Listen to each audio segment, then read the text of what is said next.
Pemerintah Kota Banjarmasin akan merevitalisasi Pasar Kuripan Banjarmasin lantaran terimbas proyek normalisasi sungai. Program Nasional Urban Flood Resilience Project nang wacananya akan mulai dilaksanakan di tahun 2025 mendatang. Lahan yang dibebaskan yaitu mulai dari tepian Sungai Veteran hingga ke dalam pasar sekitar 15 meter. Pemerintah Kota Banjarmasin akan merevitalisasi Pasar Kuripan Banjarmasin lantaran terimbas proyek normalisasi sungai Program Nasional Urban Flood Resilience Project nang wacananya mulai dilaksanakan di tahun 2025 mendatang.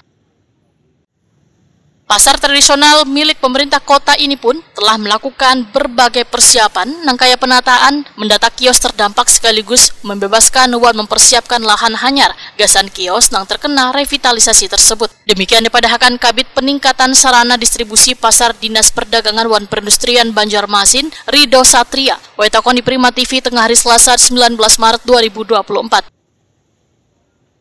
Menurut Ridho Satria, pemerintah kota masih menunggu hasil studi kelayakan wan wacana pembangunan lahan, kemudian akan dibentuk tim pengadaan lahan pasar nang berada di simpang pertigaan Jalan Veteran Banjarmasin Tengah ini. Ridho Satria menyatakan lahan yang dibebaskan mulai dari tepian Sungai Veteran hingga ke dalam pasar sekitar 15 meter. Dari luasan lahan 15 meter tersebut ada sekitar 180 pedagang yang menempati kios berlantai 2, serta sekitar 10 persil lahan di pinggir pasar, terutama kios toko emas, warung bakso, wan kios lainnya yang berada di lantai 1, sedangkan di lantai 2 adalah kios iwak wan sayur mayur. Selain menunggu uji kelayakan, dinasnya pun ujar Ridho Satria masih menunggu anggaran untuk pembebasan wan pembangunan kios hanya di samping Pasar Kuripan, nang diperkirakan anggarannya mencapai 4 miliar rupiah. Menganggarkan tahun ini untuk penyusunan kajian studi kelayakan bangunannya sendiri. Kemudian juga rencana untuk pengadaan. Sekarang lagi penyusunan tim pengadaan untuk pengadaan lahan revitalisasi Pasar Kuripan yang terdampak pelebaran Sungai Veteran. Pak, berapa kios Pak? Bisa dijelaskan lagi ini untuk yang terdampak nih? Ada 180 kios yang terdampak. Okay. Harapan mereka kan berkeinginan bahwa ada dulu tempat untuk mereka, dibangunkan dulu tempat untuk mereka baru dilakukan pengadaan. Namun kan kita kan juga tidak bisa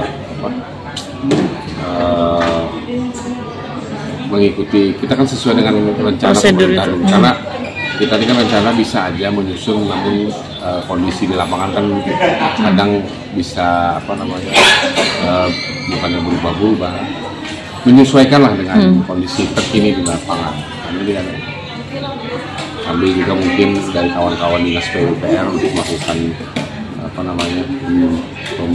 penggantian terhadap lahan-lahan karena Pasar Kuripan itu terkena fase yang kedua, tahap kedua dari rencana pelebaran Sungai Veteran dari 4 tahap. Dari 4 tahap yang ada, Pasar Kuripan itu termasuk fase yang kedua, tahap kedua. Pembebasan wan penataan Pasar Kuripan Banjarmasin masuk dalam program prioritas Disperdagin Banjarmasin dalam mendukung program Nasional Urban Flood Resilience Project atau proyek ketahanan banjir perkotaan nasional. Untuk melakukan pembenahan, maka Banjarmasin mendapatkan dana 1 triliun rupiah dari Direktorat Jenderal Sumber Daya Air Kementerian Pekerjaan Umum dan Perumahan Rakyat.